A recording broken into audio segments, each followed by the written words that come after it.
Willkommen bei einer neuen Episode von Markenkraft. Für alle, die von Marken fasziniert und für ihr Wohlergehen verantwortlich sind.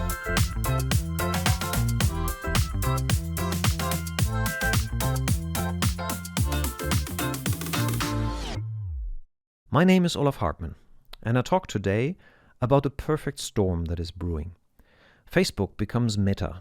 Zuckerberg and others tout the metaverse. We experience finally the rise of AR and VR. We're moving from a physical existence to a physical plus existence. Virtual realities will first match our physical states in this development, then they will challenge and compete with those states, and finally, meta-realities will exist as separate states, as distinct and present as an arm or a tree. Are meta-realities capable of replacing reality in some form? That remains to be seen. But today, many people have other, more basic questions. I don't see the metaverse. Where is it? So what? Why should I care? Is this metaverse another branding gimmick? What about privacy laws? To discuss these questions and to give us an overview of this complex topic, I've invited Barry Chudakov to discuss Meta, Metaverse, Metalife. What is it? Where's it going? What does it mean? For us personally and for the brands we are responsible for. Barry is an award-winning creative director who has been a chief brand officer and a brand consultant for international companies. He's regularly quoted as a technology expert and futurist. Barry invented the concept of Metalife and has been writing about and giving talks on meta-realities for almost 15 years now. Paris Martineau, former Wired editor, referenced Barry recently when she tweeted, "Pew Research Center asked tech experts to predict what the world would look like in 2020. While others worried that Google would make us illiterate or tech would kill the web, one guy got it so right." Welcome to Markenkraft, Barry. Olaf, thanks so much for inviting me to be with you on the Markenkraft podcast. I'm delighted to be here. Great. So to warm both of us up for this conversation, I would like to ask a quick fire round of questions. You can decide if you want to answer or explore on one of these points. Beer or wine, Barry? I'm a beer guy. I really like dark beer, and I drink it about once a year because alcohol and virtually all the bad habits are so endearing to me that I have to be somewhat circumspect in the way I engage with them, but I am definitely a beer guy. Great. And you've been to Germany, like you told me before. I've been to Germany. I love German beer. I love Belgian beer. I can't get enough of it. Great. Even though I don't indulge that much in it. All right. So sea lover or mountain man? I'm definitely a sea guy. I like the sea. I like the beaches. My wife and I often go to beaches to relax and enjoy our time. So sea is there for us. And you live in Florida, so you're nearby the sea as well. I live in Florida, and we're near the ocean, and that's a good thing. Yeah, definitely. Mountains, I really like them too, but if I had to choose, and you're asking me to choose, it's the sea. Specialist or generalist? Well, I'm definitely a generalist. I really like the high-level thinking that generalists engage in. And oftentimes, I wish I were more of a specialist in some areas, but my fate is that of a generalist. Paranoid or confident? I'm definitely paranoid, but I'm confident once I've done enough preparation. But until I've done that, I'm paranoid. In other words, I think things will go wrong until they don't. I think that's good in a in a very complex world. You know, the VUCA world everybody's talking about. I think you need confidence to stride forward, and better be paranoid to see what's coming. Break rules or follow rules? Well, I actually look for rules not so much to break them, but to understand them. So I think on that one, I'm right in the middle. I like rules, but only insofar as I understand them and understand what they're trying to do to me and to us. Rules to me are more or less made up by our tools, and we'll get into that. And so rules are very interesting, but breaking them or following them is not so interesting to me. Mm. And what was the first job that you ever got paid for? I was working in a hospital, and it really changed my outlook because I grew up with a family that didn't go to doctors. And so working in a hospital changed my world. And then I worked in a immunobiology laboratory and a genetics laboratory. And it just really changed my outlook on facticity. We'll get into that as well. But it really, and also I saw suffering firsthand.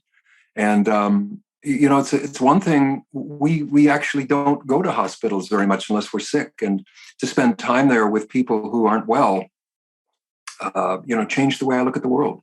Hmm. And the money that you earned, how did you spend it? The very first paycheck? I paid my rent with it. That's good. So no indulging. So you didn't. No, I didn't spend. So the rent was paid, but there was something left. Must have been something else too. Not a whole lot left. I think I bought groceries with what was left. I was a student. I worked 5 jobs at a time, and that was one of them. I also worked in a radio station and did some other things. I had my own jazz show, and that was another job I got paid for. I had my own jazz show and talked on the radio and played records in the days when records were played.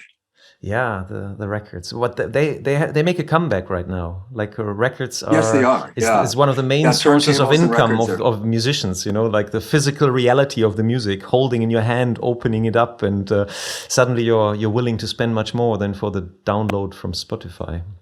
That's right. Yeah, I actually have boxes of old records that still need to be unboxed and played on a good turntable one day. It's coming back. And your relationship with brands, how was that? Like, do you remember the first time that you chose a product for the brand over another? I do. I was a teenager, and it was a Verve record. So Verve was the brand, and the record was a jazz record. I've been really interested in jazz my whole life. And so that was the beginning label of many great jazz artists, Miles Davis and Thelonious Monk and many others. And so that was the first brand I deliberately chose. I would look for Verve records in record stores, and had at the time it had a great meaning in my life. Absolutely, still does, really. That makes sense. It basically then it also delivered one of the key functions of brands. It reduced the complexity of searching, wasn't it? Like you go into these record stores and you're overwhelmed by these thousands of records.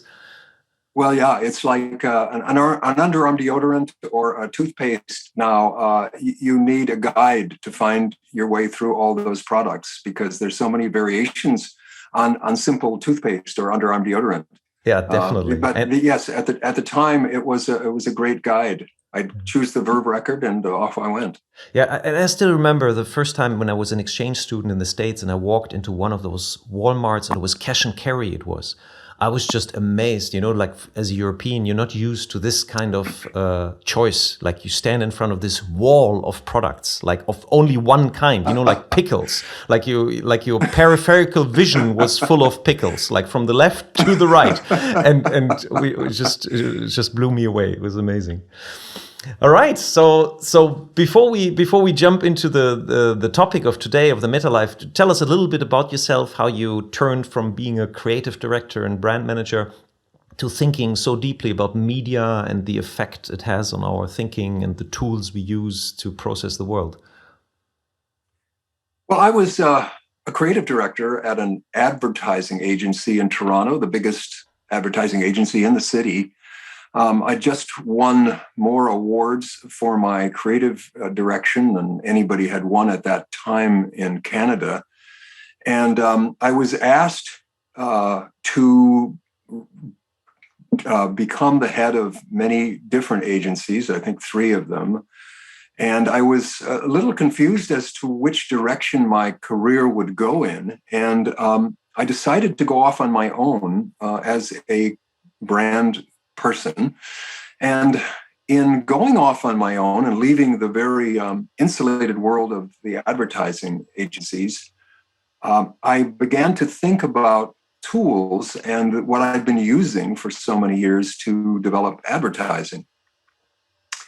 And as I did that, I just thought about these devices, these tools, these media that I was so engaged with, and I began to find another life for myself, another life for those tools. And Metalife was born. It wasn't really a brain delivered to my brain intact. It came in pieces and parts. It came in ideas that had to be revised. I'm a reviser. I'm not an instantaneous thinker of sorts.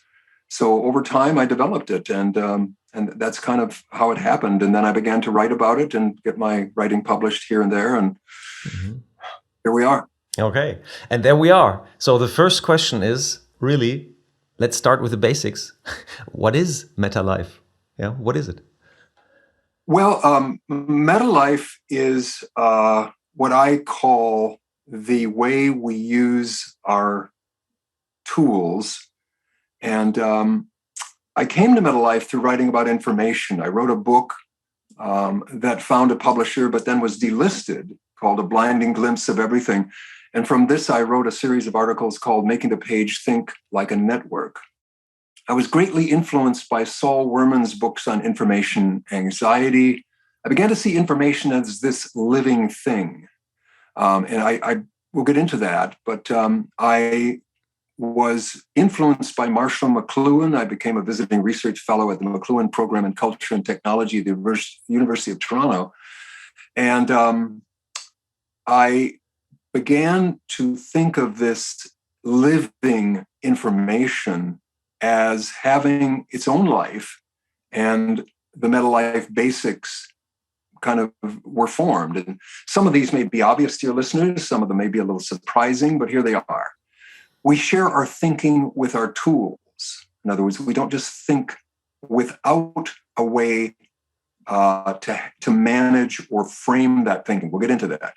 When we use a tool, we entrain with the logic of the tool logic. The longer we use a tool, like the alphabet, the more our worldview is shaped by that tool. Having entrained with a tool, the tool's logic, we build social and physical structures which accord with that tool logic. When we change tools, we change tool logic, which changes our thinking, which in turn changes the social and physical structures we outpicture and build. And then living a life in accordance with the logic of a given tool, we live a meta life. That is, in our unconsciousness, we think and act in concert with the logic of the tool in our hands and lives. Whoa. Okay. This was very dense. So I'd like to unpack that a little step by step. So first of all, you called the alphabet a tool. Like, in what sense is the alphabet a tool? Like, tool, people would think first it's a hammer. That's a tool. And you're mentioning the alphabet being a tool to look at the world. Well, the alphabet is the best way to look at this is to look at what we had before we had the alphabet. And before we had the alphabet, we had acoustic space. We had oral synesthesia. This was kind of an undifferentiated awareness. Earth and man and animals created a kind of matrix of meaning, and that was the tribal Metalife. Our identity was that of a member of a tribe. We forget about the fact that there was a time before we had alphabets. The reason I call it a tool is that because before we had alphabets, we had nothing. We had our senses. So what did the alphabet do? Well, the alphabetic order, is the oil of the information economy. And by that, I mean, it's what we use to create our world. So it's left brain. Typically, when alphabets come in, this is a theory, but I subscribe to this theory. They unbalance the brain. Things become sequential. We use the alphabet to think sequentially. It's the rise of literacy as a kind of the highest point of our cultural apotheosis. We think in linear terms, one thing follow another. We have a single point of view. Time is a one-directional sort of thing. We think at one of a timeness.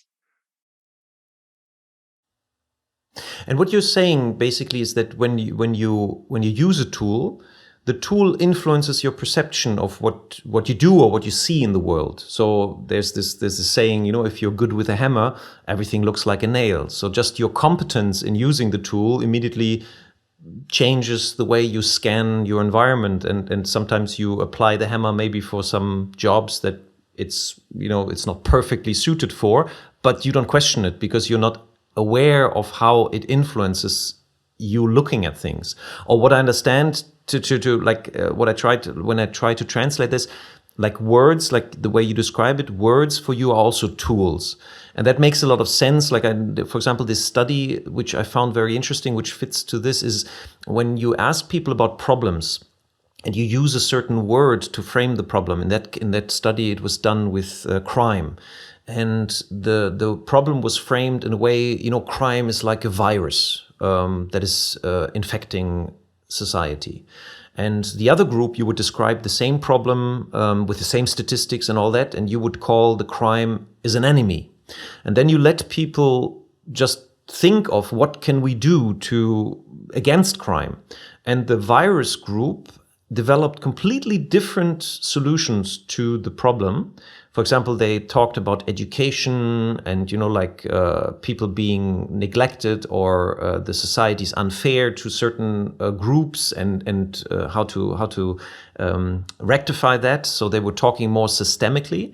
And the other group where the framing was the enemy, they immediately called for more action, for more police officers, for more prisons, actions to do this, that, and that.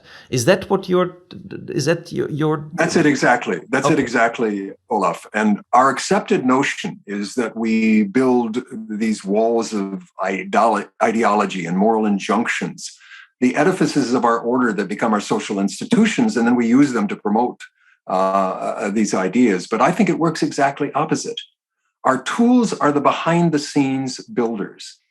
They build the walls of our ideologies and moral injunctions. They build our social structures like church, school, government, our notions of territory, nation-state, nationalities, racial divisions. That's why when we change tools, we often change our moral outlook. So the internet and the cell phone have changed dating and mating.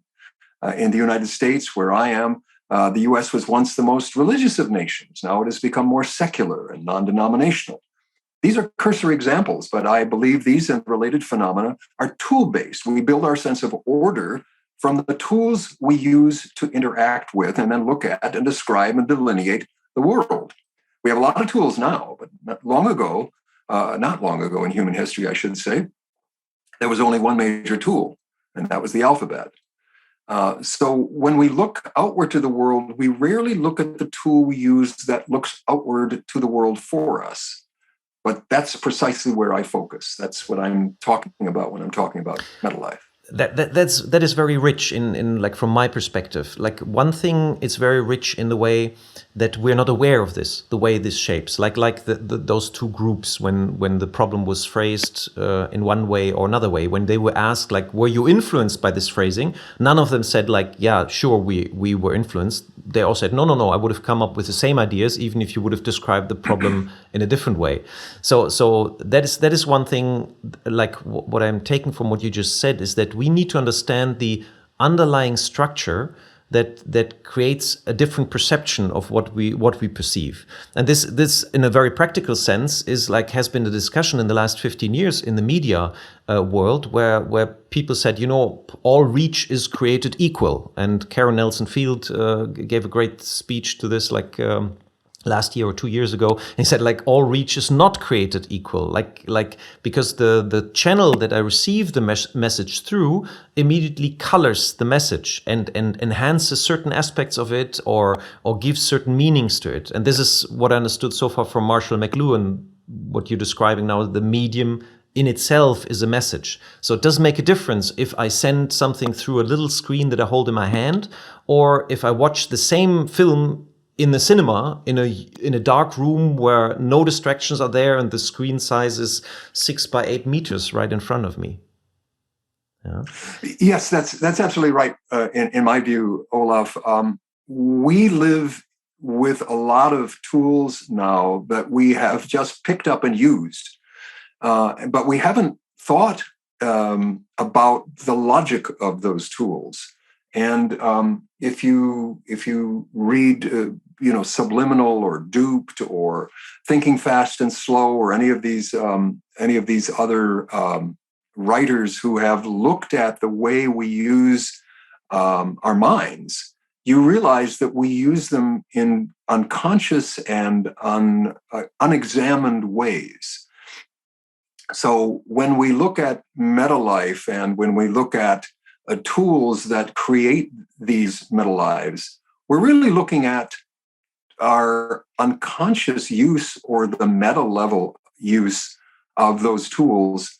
And what does that mean? And so what I try to do is look at the logic that plays out. In other words, if I have a cell phone and I'm driving while I'm using the cell phone, that has now interfered with my consciousness in my brain to be able to drive in a straight line, as we all now notice when people are going across the line, where we say to them, oh, he or she must be on his cell phone. And what that means is the logic of the cell phone has now overtaken the logic of driving, for example. That's a small example, but it's what we're talking about. And now, you take that to gaming and augmented reality and virtual reality and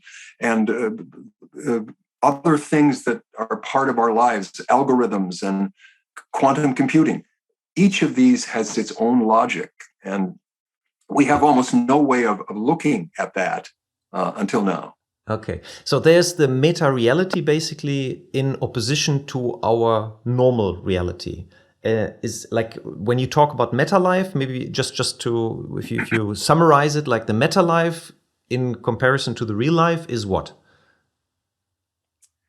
Well, I think that our meta life is kind of like the uncanny valley, that people experience when they have a virtual reality experience that seems so unreal to them. It's another life we're living, but we don't notice it, and we kind of don't even like to notice it. I'll give you an example. Today, kids have more friends online in a gaming environment and in virtual worlds than they have in so-called real life. There are 8.3 billion mobile subscribers. The world population is about 7.9 billion people. And virtually all of us are beginning to notice that with these tools in our hands, we start to live differently. We think and feel and react, and we can make these massively parallel computer decisions about who we are and about so-called reality. In politics, America and the West are realizing the decline of rule-based international order. But we fail to make the connection that new tools or newer tools are not rule-based. They're not based on they're based on different rules. And so there's a decline in this kind of rule-based order that we don't think is tool-based. To be clear, I'm not advocating for that decline, but a rule-based order is a classic alphabetic construct. Thou shalt and thou shalt not came about because we wrote down some rules and then we followed them. If you think about laws that happen in constitutional governments, they're just written laws. They're wonderful. We have to have them. But what we're experiencing now with everyone in the world having a cell phone is that my voice as I can express it if I'm in some kind of relatively free society, is that my voice is as important as any law, right? I have this tool in my hand where I can speak to the world. I can speak to my friends, my congressman, whoever it may be. So we have created this rule-based order, which is a classic alphabetic construct, but we also have newer tools that upset that construct. And again, we haven't really thought that through to see how it works. Okay, this becomes very this is a very political point of view, because like what you said is like in this metaverse or meta land or this meta reality, obviously our rules which were created for the physical reality don't apply. I mean, it starts with who do you sue if the server is in Malaysia and the crime is committed in Asia, and the people that are defrauded live in Europe. Yeah, that creates a completely different. But let's not go there, because otherwise we need 3.5 hours, and let's try to parse this more for our more let's say profane, because the political part is very important, but for the branding or the marketing challenges that all this faces. Because what you described is that we have a real life, now there's this meta life. The meta life is synthetic, it's virtual, basically another dimension of our real life. And now everybody talks about the metaverse. Okay, what is it? Where can I go? Like there's Decentraland and I experience the metaverse, or but many people have trouble finding it, and prediction that Zuckerberg is making, we're building this world and everybody's going to join in, and we're going to build this complete amazing alternative reality. I have trouble imagining this, because I also see like many conflicts of interest, like who's going to build this, who's going to benefit from it. But we get there. Let's do this step by step. So maybe talk a little bit about where the meta life is happening, what the metaverse is representing today. Excellent question. Let me start by saying, just so we get this clear, the reason meta life happens is our brain incorporates tools as self. That's really an important concept when we get into the metaverse, because we take our tools into our bodies to become part of ourselves, which then becomes parcel of how we think and react. And there's a growing body of research that supports this idea. And secondly, we don't use these communication tools and windows passively. We look into them as we look into a mirror. And third, and most important, we follow their logic. And different tools have different logic. So the alphabetic logic is much different than, say, the AI-enhanced logic of Alexa when you talk to Alexa. So our thinking is done in the image and likeness of our communication tools. They entrain our thinking. In some measure, they are our thinking. I summarize this sometimes as what you think is what you think through. So if it's Kindle or iPhone or iPad or Alexa or Echo or Ring or Astro, our thinking tools become part of our consciousness. Okay, so let's look at the metaverse. The metaverse really is an older idea. And you and I have had many conversations about this over the years, Olaf. And we talked years ago about mirror worlds. And it's a term that's older and more descriptive, and I think better than the buzzy term metaverse that pundits and investors are going on about. So calling the metaverse the future of the internet or the next internet battleground is to miss or dismiss the logic of mirror worlds, which I really prefer to metaverse. Thinking that the metaverse will be another internet is like thinking the internet would be another kind of television. The metaverse is really a worldwide mirror, a mirror world which you'll walk into with some version of yourself, a made-up world that purportedly is a replica of the real world. Now, that mirror may be accurate or distorting or deliberately manipulated or scrupulously precise. I understand that. That makes a lot of sense. I have an immediate question there. Is there going to be the metaverse like Zuckerberg is promoting? What is your view on that? No, I think your question is aiming at something that's a really important one. There's not going to be the metaverse. There will be many metaverses. There will be many mirrors, and brands will define those mirrors and those metaverses. So, saying metaverse is kind of like saying internet or television. It's just a general term. Gia Tolentino called social media a trick mirror. Imagine how much trickier a metaverse mirror will be, wherein Kevin Kelly said, everything will have a paired twin. All things and all places will be machine readable, subject to the power of algorithms. Mm. That's the mirror world we're talking about, really. And they're not really new in that way. Like the Mirror Worlds, Wired magazine did a cover story on Mirror Worlds in 2019, I think, as I recall. And so this idea has been around for quite a while. Yeah, David Galerntner, writing in his 1991 book Mirror Worlds, described what I think is probably the most valuable thing about Mirror Worlds. He said people build microcosms to find topside. That's a really great word, topside. And the simplest way to think about it is being able to soar above something so you can tower over it, you can see the big picture. Microcosms, he said, are satisfying because they give you a sense of comprehending the whole thing or understanding how pieces and parts fit together. Is this a little bit like a train model set? I just had this view of oversight, like that is also like you're mirroring in a very romantic way how the perfect landscape looks like, and you have all your little tunnels and bridges and so on, and that is very satisfying for many people. It absolutely is, and that's a great example.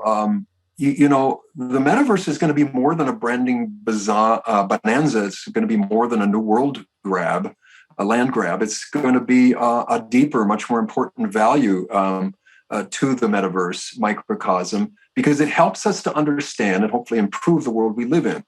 That's the only value to me that it has, is to understand some aspect or many aspects of the pieces and parts that the mirror world shows us, how they fit together and what that means. So the first thing we have to consider is the breadth and depth of the change that metaverse brings to us and our consciousness and our physical world. Because just think of every place you go, every noun in the world has a mirror, right? So every person, place, or thing. So online, advanced 3D mirror worlds have the potential to benefit, many, many aspects of society, education, healthcare, government, gaming, entertainment, the arts.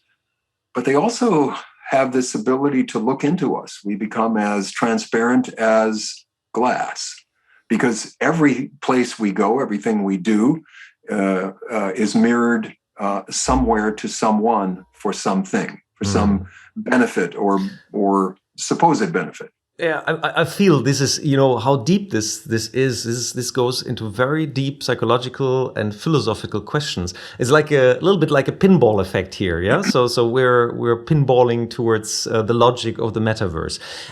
One question that I have, like, why should our listeners care? They are marketeers. They're responsible for brands. In a nutshell, why should they actually care to understand this logic? The reason I think marketers and branders will want to understand this logic is they're going to end up going into the metaverse with their brands, their products, and their services.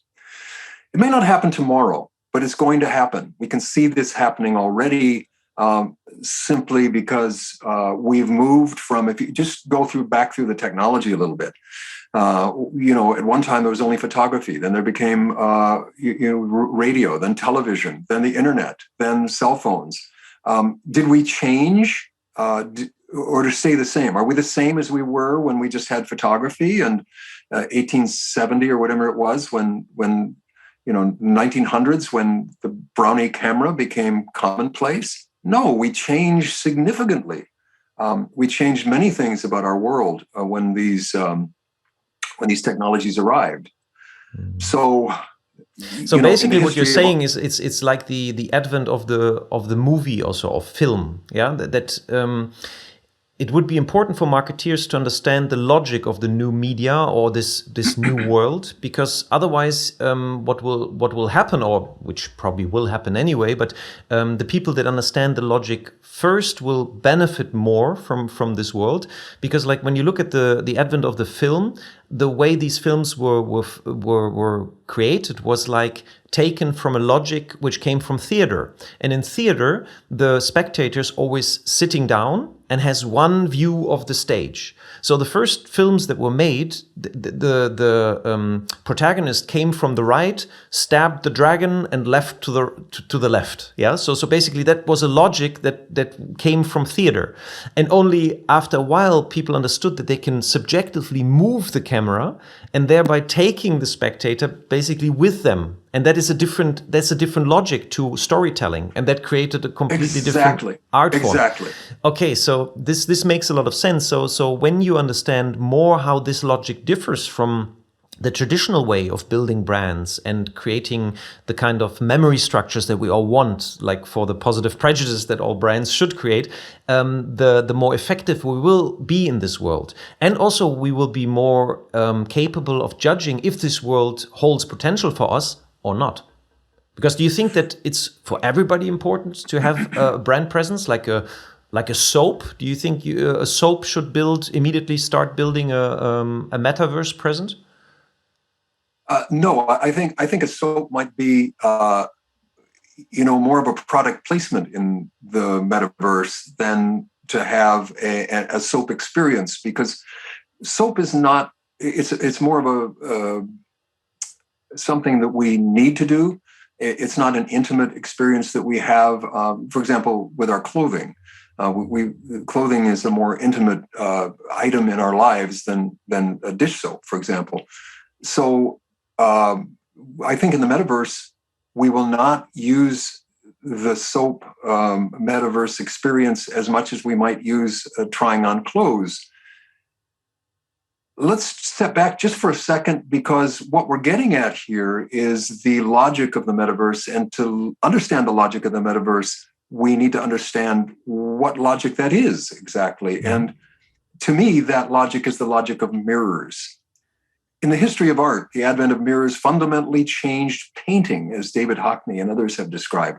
Well, why was that? It's because the seemingly benign technological advance led painters to more exactly replicate the world the mirror enabled them to see. In other words, looking in the mirror changed how they saw, and that changed how they thought. So that has a really big implication for branders, because the metaverse represents an ultimate expression of that will to replicate. Mm-hmm. Replication changes how we see, and so what we tell ourselves about the world. So when we stop making up the world, we start measuring it. And, via replication, the metaverse, mirror worlds, has the potential to be the finest measuring tool humans have ever created, because it's going to be designed to exactly reproduce reality in all these multiple dimensions. It's going to be a change of perspective. So first among a series of new demands for any marketer, any brander, is coming to examine and understand that logic, that mirror logic of the metaverse. Mm. It's multiplied, by the way, by the logic of immersion. So it's not just we're not going to just be mirrored in the metaverse. We're going to be immersed in the metaverse. Isn't there one of the challenges of the metaverse also, for true immersion, we talk about multisensory experiences, like visually, I think we're very close to creating even worlds which are even more than reality, like more precise, and there are amazing examples now out there where you cannot really tell the difference if something is real, or if a person is real, or if a landscape is real, and all that.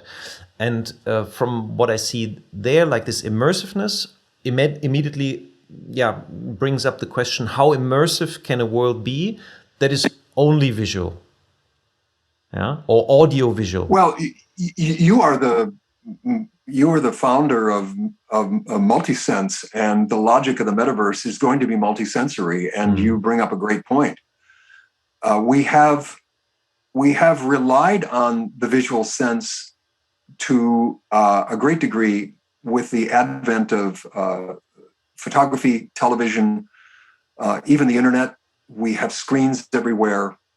This is going to change a little bit when we head into the metaverse, because we're going to be 360, multidimensional.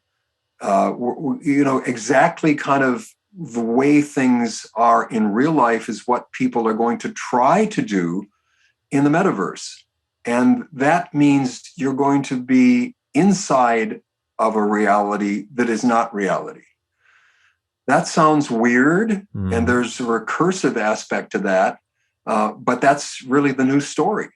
You're going to be inside a reality that is not reality, but it feels like reality. And this is going to create a lot of confusion for people, a lot of opportunities as well.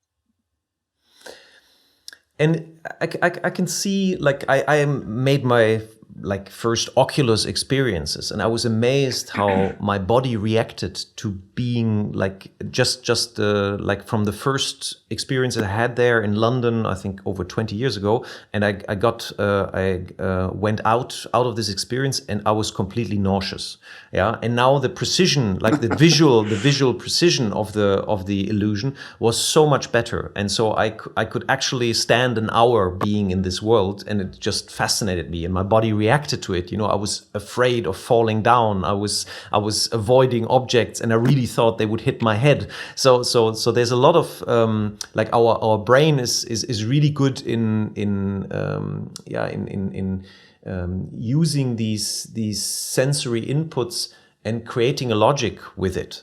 And so for the aspect, I think that if the sense of scent, the last Markenkraft podcast was on the sense of scent, and I think if that is added and the tactile illusion comes to a certain precision point, I think I totally believe that it will be an amazing experience, and it adds, it opens up completely different worlds, like they do today. Like just coming back to this practical point, what you mentioned before, there are meta worlds already, like certain video games.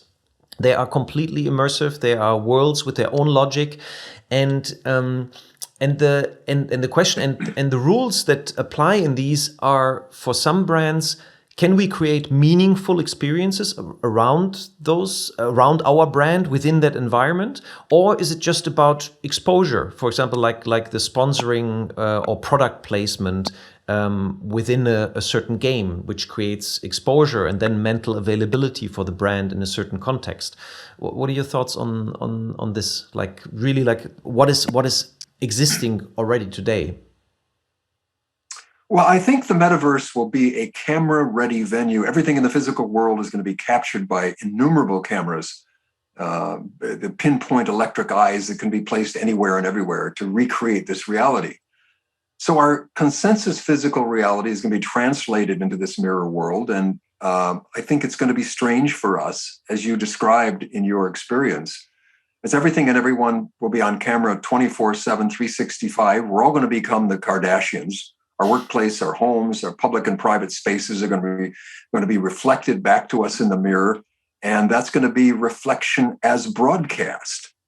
So for a brand, you need to understand that you're basically in the middle of a never-ending broadcast about your brand, about who you are and what you are. And so you have to be very mindful of who you are presenting yourself to be and how that plays in the metaverse. And one of the things I think brands, I've been a chief brand officer, and one of the things I would say for any brand going into the metaverse would be that you need to have your own team inside the metaverse, listening to users, interacting with users, understanding how they think and respond to your brand, as the boundaries are going to naturally emerge in that space.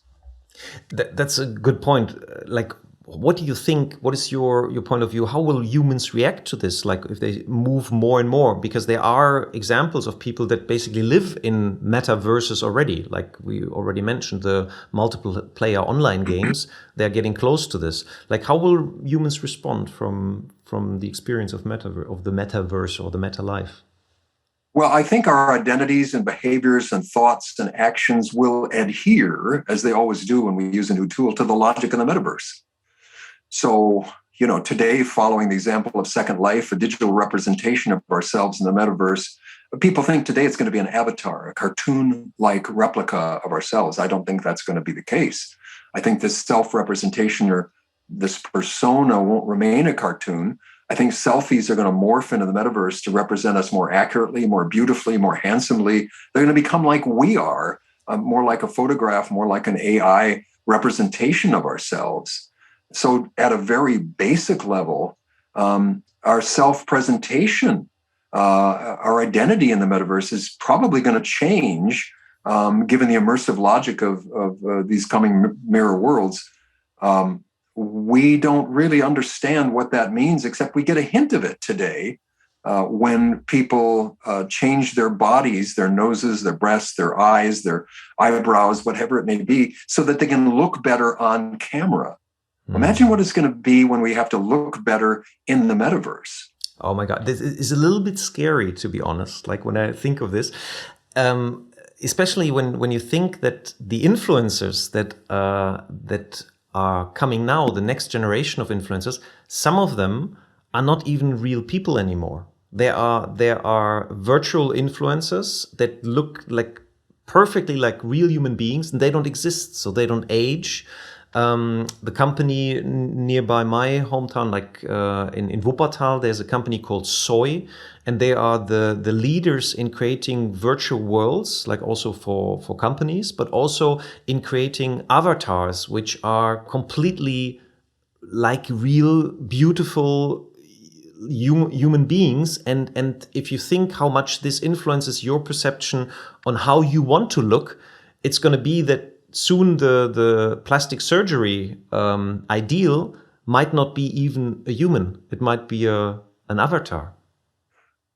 That's so true. I mean, I think avatars, and we're noticing this with Siri and Alexa, as avatars like Siri and Alexa become real to us or more real to us, that's going to change our sense of what is real.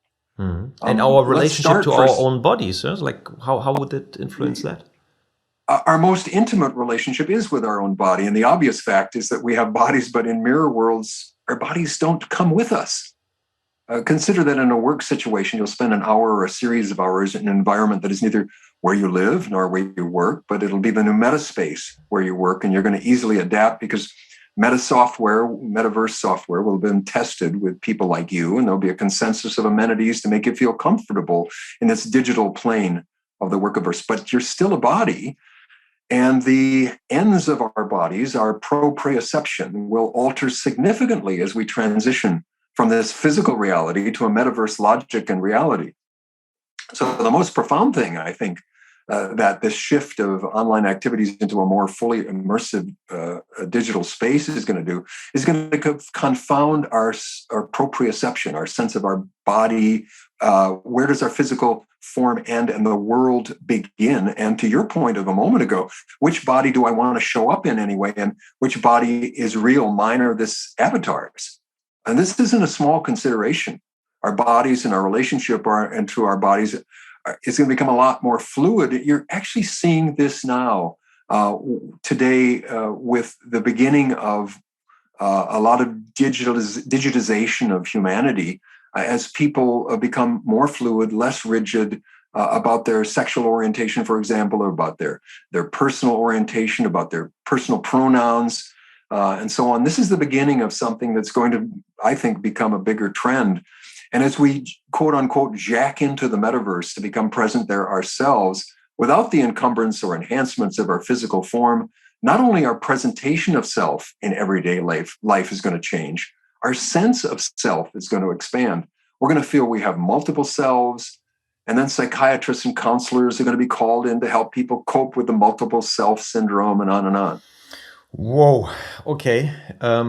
So there's a serious, like in the logic, just to summarize to the point here. So there's also some serious danger in this logic for the relationship of ourselves with ourselves, with our own bodies. And if you know that, for example, eating disorders have a lot to do with also a distorted body scheme, Körperschema is the German word, is when you have a distorted feeling of your body, then you develop like bulimia and you become anorexic.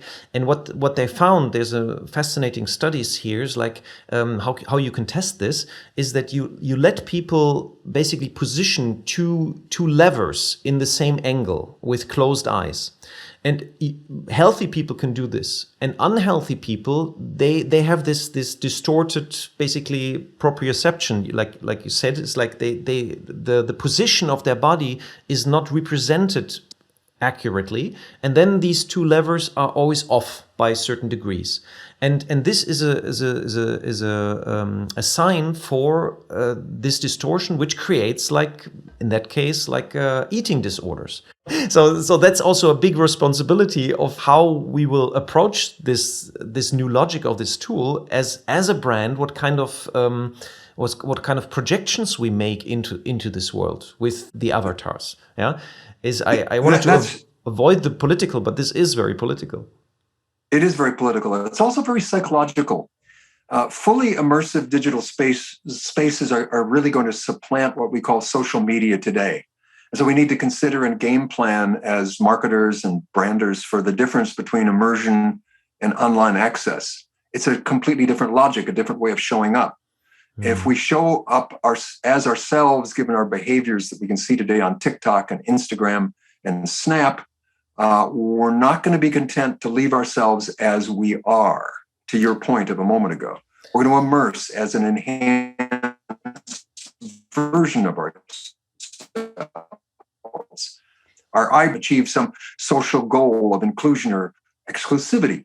An example of this, is there a positive astonishing. Side? So sorry, but is there a positive side? If you look at this, like the mirror worlds, what could the vision be for mirror worlds to tackle real world problems? Or are we going to stuck in the Neil Postman saying, are we going to amuse ourselves to death in the metaverse? I think there is. Let me come to that in just a second. Let me say first that I just want to give an example of immersion that is happening now among teenagers who watch Tourette syndrome victims on TikTok or YouTube, and they copy and become more like that behavior. In other words, they adapt to metaverse or today internet realities by assuming them as their own. And the benefits of that, though, are there as well. It's so weird to think that somebody could watch a video of a Tourette's victim and then develop Tourette syndrome, but they're going into emergency rooms precisely with that condition. But having said that, the teenagers who watch that also find community, acceptance, sympathy, validation. So there, to your point of what's the benefit, I'm not saying that going into, becoming a Tourette's victim is a benefit, but people will find what they do find, in the online environment. Now let's talk about someone who may be physically impaired. Years ago, I worked with groups who were using virtual worlds to help them feel more embodied, because their physical bodies might have had some kind of accident or situation where they lost a limb or whatever. So I think there's going to be a huge benefit in virtual worlds for those who are less abled, less fully bodied, as opposed to those of us who don't have any problems with our bodies, to be able to go into a virtual world and act out their lives a little differently than the limitations that they feel in the physical world. So I think there will definitely be benefits to the very deep and strange psychology of being in a metaverse. Right. So so there's a lot coming, and we feel already in this conversation that there's a lot to get your head around. So I would like to try to, like, in this conversation, like, what is the most natural? What do you see? What's right in front of us? What's going to be natural in the metaverse? What are going to be the first industries that are going to adapt the metaverse in a deeper way? And then there's going to be early followers, like the real early adopters, the early followers, and then later it's like with the internet. The first prophecies about the internet, they said it's going to change everything overnight. It didn't do that, but in the end, it changed it a little bit slower. But it changed more than even the people that had these visions could ever imagine. The internet really changed the whole world. So I think it's going to be probably the same here in the metaverse. So what do you see, like, really in front of us? What's ahead of us in the next years? In the next immediate term, I think the people who will most readily adapt to the metaverse are the gamers, or people who use some kind of gaming as either a life work, like a designer of sorts, or those who actually get into video games and start enjoying them simply for pleasure, and maybe more than pleasure, it becomes almost an obsession in their lives. There's some things that happen in the metaverse that are kind of strange, and we should just walk through them very quickly. Wherever here is in our world is going to be a transport vehicle to there, wherever there is. We've seen this before as gamers, stayed at their stations until they needed nourishment or bathroom breaks or even died. The metaverse or mirror worlds is going to change society by producing an alt to commonplace reality. So there's going to be multiple alts, multiple realities, and we're going to maybe number them like dimensions and equations, reality 1, reality 2. And I think human life, which has become more dimensional with various technologies, starting with photography and television, is going to become multi-dimensional for many people.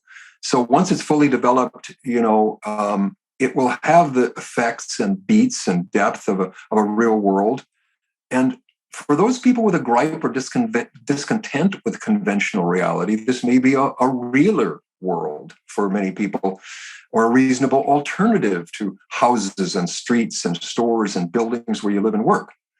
So humans haven't had that or lived with alts for that long. We don't have the traditions or protocols based on those alts.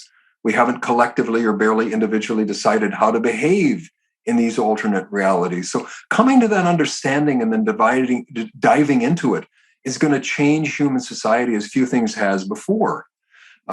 As I said, our sense of place is going to undergo a profound transformation. Our devices and screens have already changed that sense of place, and our sense of space will, move from linear point A to point B to perceptual. We're going to have this idea of being jacked in, or the metaverse is like the wilderness or exotic animal species. Place is going to disappear.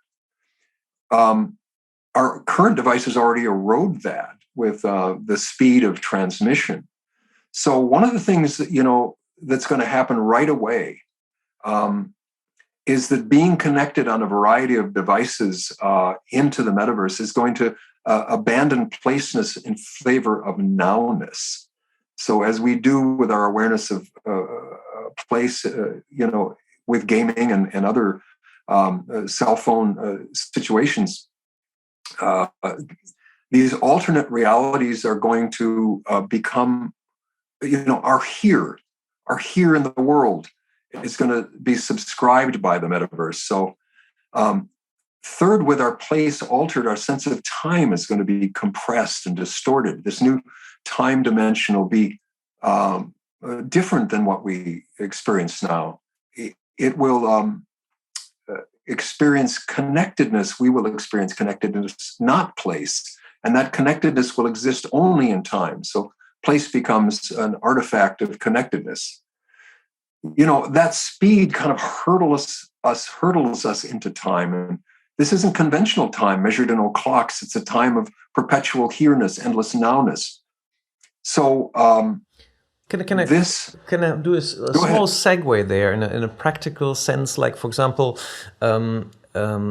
flagship stores. Yeah, if you could actually have a very close to reality, immersive environment as a flagship store, that would pose a big problem for medium-sized cities. So you don't have to travel to Paris or Berlin or London anymore to experience this amazing retail space of the flagship store that you always wanted to visit. It's like you said, it's now, it's here immediately. And people will get used to this, and they will get bored if the immersion is really the quality, the sensory quality of the experience is high enough. They will basically get bored to go to the medium, like to the regular outlet, which is nearby. And this will create, I'm just just thinking this would mean that the big companies will have an advantage here because this will take considerable investment. Like I know this from the company like that I just talked about, Soy. They are digitalizing basically the furniture industry because they want to create brand worlds that are that are branded and stay their own. Like they have a look and feel and a certain they create their own imagery in there. But if they want to digitalize completely to the perfect imitation a sofa, they also need the data from the cloth manufacturer that supplies the sofa manufacturer. So we're talking like a vertical integration of data that you need to create the perfect simulation of things. And this takes a lot of investment. So that's something that I'm taking from what you just described, that you better start thinking about now, because later on, when all these effects are really taken advantage of big players, it might be very difficult to follow. Yeah, it will concentrate more possibilities again. Also, when you enter worlds which become more exclusive, the serendipity aspect of discovering things, what you have when you go shopping, for example, you discover new brands just by strolling through the mall and suddenly there's a pop-up store or something like that. It's not going to happen because those metaverses, they will be controlled by certain franchises. So you have no way of entering these franchises. Yeah. That's absolutely true. Yeah, branding in the metaverse is going to be all about something called digital twinning. Mm-hmm. For example, Adobe, they're renowned for their photo and video editing software, just released a metaverse playbook last Tuesday, as a matter of fact.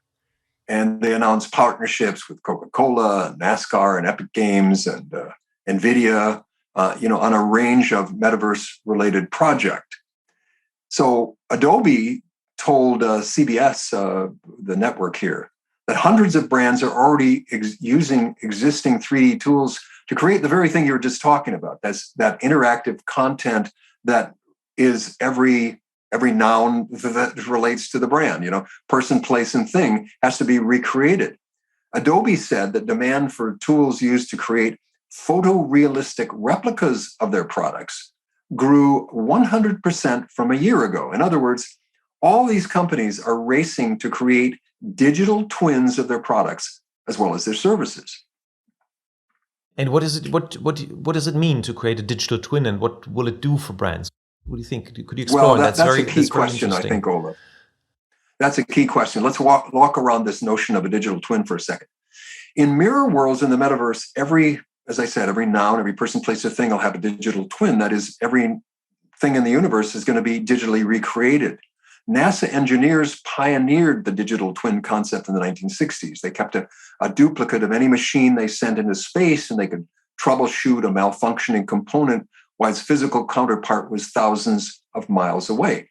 Well, these twins evolved into computer simulations, digital twins. That's what they're called. General Electric, who manufactures electric power generators and nuclear submarine reactors and refinery control systems and jet turbines, hugely complex machines that have the power to do great harm if they malfunction. GE borrowed NASA's technology. They started creating a digital twin of each machine they make. So now within a mirror world, each of the parts of these complex machines that these companies make can be spatially represented in 3 dimensions and arranged in the corresponding virtual location. As Kevin Kelly said, it's a full-size 3D digital twin, and that's more than a spreadsheet. It's got volume, size, texture, and to your point of a few minutes ago, it acts like an avatar. Mm-hmm. Well, just think about that for a second. In Hinduism, an avatar was a manifestation of a deity or a released soul in bodily form on the earth.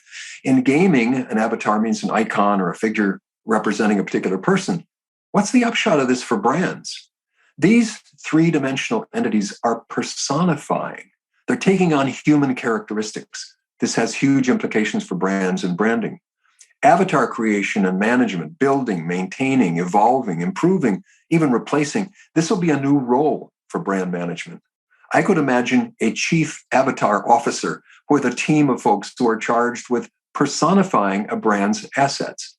This may sound really strange to your listeners, almost comical, but this is the new reality for brands in the metaverse. to your question of what does it mean to create a digital twin, GE answers that it means the merging of the physical and digital worlds. That's really what we're talking about. And this is coming back to photography. This will change the way we look at things, because so many other sensory signals will arrive with us, and they will shape, obviously, the way we perceive these brands. So there will be real experiences and the experiences in the metaverse, and the raw material that is needed is to have your brand digitalized in a three-dimensional form, and that takes a lot of investment and a lot of thinking, and also it's like different.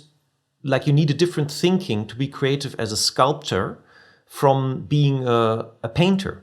Yeah, the sculptor always needs to think in 3 dimensions. The painter only in imitating the 3rd dimension, but he's working in 2 dimensions. So we need different skill sets. This is what I'm taking from what you just said. You're absolutely right. And absolutely right. This is the replication, logic of the metaverse. It can be used to present a brand, sell a brand's features, simulate real-world shopping, so the customer feels like he or she is at Zara or inside the Apple store. But it is going to take different skills. It's going to take different kind of analytics. Analytics folks are going to argue that the pairing of digital replicas with physical products and services, might enhance data analysis and might allow them and their companies to run simulations using these metaverse reactions to create real life scenarios, and that's going to have to play out in the metaverse, right? And it's tied in with other developments like 3D printing. You can only exploit 3D printing if you have the 3D data, which is used in the airline industry already. They don't ship around spare parts to planes that are broken. They just send the data, and then it's printed out in metal and in this and this and this. So this is the part where it becomes real again. The metaverse is basically what's it called in a Spaceship Enterprise? Beam. It's beam me up, Scotty. So it's like you're beaming. Beam me up, Scotty. Exactly, Yeah. beam me up. So you're beaming the data, and then it materializes through the 3D printing. So, but all this needs a big infrastructure and lots of financial investment. From your view on this, does it make already now financial sense to invest in these digital twins, or is it more techno gimmick at the moment that doesn't materially affect the bottom line for now? Well, if I had a brand and could take it into the metaverse myself, and or I was working with a company that was wanting to do that, I would be very careful about investing big money in the metaverse right now, knowing fully well that, as Stefano Corazza, head of augmented reality at Adobe, said, while brands used to get away with 2-dimensional content on traditional websites, the metaverse is making the need for 3-dimensional interactive content a total necessity for mainstream companies. Now, that's Adobe talking. But I think he's got a point. I think that, if I had money to spend, I would spend it looking around and being present in the metaverse to see where opportunities lie. And when the opportunity presents itself as a real and present place for the brand to show up, to be of value, to get followers, to get, to make money, then I would start to invest. So this gets to a point we talked about earlier. I think every brand today should have a team in the metaverse working almost as skunkworks or behind the scenes, a team to get to know the metaverse. It's happening. It's going to happen. How it happens and what are the implications of that I think are yet to be fully discerned. But I would be there. I would be there and be present. And to clarify what we said in the beginning, there's not going to be, in our view, the metaverse. They're going to be metaverses. So you need a team exploring all these different metaverses and find the environment that your brand is relevant in, and start. And it might be that it's highly relevant for your product logic, for the way you run your factory, like you just said, like GE and service. But it might also be interesting in a cultural way, like how does it influence the perception of your brand? And that would be like, an hour passes by so fast talking to you about this exciting topic. So I would like to wrap up in the end to come out with something that summarizes this. So if we look at brands like being brands are created by trust. They're like positive prejudice. And how does, in your view at the moment, how does the meta reality influence this trust building, this brand building? How is it different from today? Well, positive prejudice, which I love that term, I think you've used it on your podcast a number of times, in the metaverse will effectively create a positive experience in the metaverse, which entails understanding the logic and the mores of an environment as remarkable and strange as the metaverse.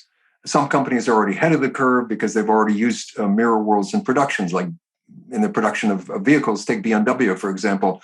They created a digital twin of their factory, and they're able to simulate virtually what it's like to have, say, 300 cars running on a conveyor belt.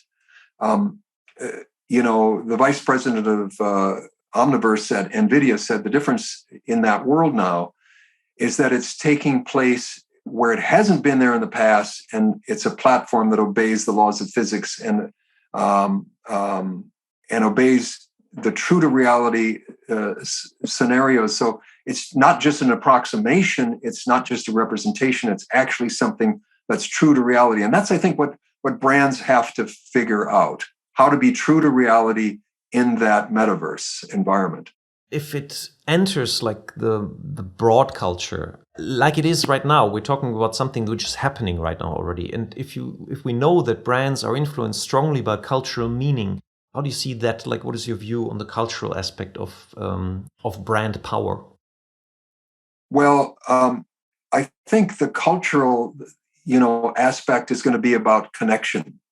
And this is the new connection for each brand, and it'll undoubtedly mean something different for each brand. But I think it's a different plane of reality. Mirror worlds, you're still present, but you're on a different plane of reality. So rather than cutting you off from the world, they're a new connection to it. And so brands are going to have to leap cultures in a way, leap from a physical world of tables and chairs and presentation cases and showrooms to that different plane of reality where everything is a digital twin. They're going to suffer maybe the revenge of unintended consequences as they discover the logic of mirror world and immersion, but it's a new connection. And for each brand, it may mean something different. Younger folks who are native gamers will find the metaverse a familiar environment. The term digital natives that we use today may change to metaverse natives. I think so culturally, it's going to be quite a shakeup for brands. You can get brand recognition with a younger audience that grew up with immersive gaming. That's something that's going to be an easy get for brands. I think when you deal with more established persons or entities or cultural situations, social structures, it's going to be a bigger change for people. I don't see, for example, governments jumping into the metaverse tomorrow. I think it's going to take, as it usually does with those kinds of entities, some time for people to adjust to this new reality. So basically, it's like we had this phase where people felt their way into getting ready for the internet. Now we have to get metaverse ready, but without overdoing it. And staying careful and trial and error, I think, is always a good strategy in these complex environments where we don't know what's going to play out. It's like there was a company 3 years before YouTube, which had exactly the same business logic as YouTube. And they failed because one little aspect was missing. And that was the bandwidth at that moment. 3 years later, YouTube was invented and it went through the roof. And I think that's going to be true probably for many things, what we discussed here in how to exploit the metaverse. But we definitely have something that people should not ignore. It's I think it became clear from what you said that it's going to have a great cultural influence. It's going to change the way we interact. It's going to change. It's going to have positive effects, but also negative effects that we have to take into account, and we have to create like a also as a brand, a way to define the role that we want to play in this world. And if you would give, like you just gave already, several pieces of advice as what you would say brand officers should do, but if you would have the unique chance of putting a screensaver on my listener's computer for 1 month, what would be that piece of advice or inspiration say? I would say it would be to be the most curious person in the room and never stop asking questions. That's my sentence on a screensaver for a month. Be the most curious person in the room. Never stop asking questions. That's very good. It reminds me of is that the learners will inherit the future and not the learned. The learners will inherit the future. As someone said recently, we're at the very same stage as we were in the mid-90s when people had to get internet ready. People now need to get metaverse ready. And meta realities are going to be a lot realer for people than they seem now, or it seems kind of abstract. Great. Well, Barry, this was truly an exciting hour, very inspiring, and I hope that we added our little bit to get people more metaverse ready. And I wish you all the best for the future, and love, health, and happiness in your real life, which I'm still convinced is going to add more to our quality of life and our happiness than the metaverse. But maybe that's only true for our generation, and future human beings will think differently about this. Thank you very much. Thank you, Olaf. It's been great to be part of your podcast. Und das war eine weitere Episode von Markenkraft. Vielen Dank, dass Sie dabei waren. Wir hoffen, es hat Ihnen genauso viel Freude gemacht wie uns. Wenn ja, empfehlen Sie uns, Ihren Freunden, Ihren Bekannten, Ihren Kollegen und bewerten Sie uns auf iTunes, Stitcher, Spotify, Soundcloud, egal wo Sie diesen Podcast hören. Share the love for brands. Machen Sie es gut für sich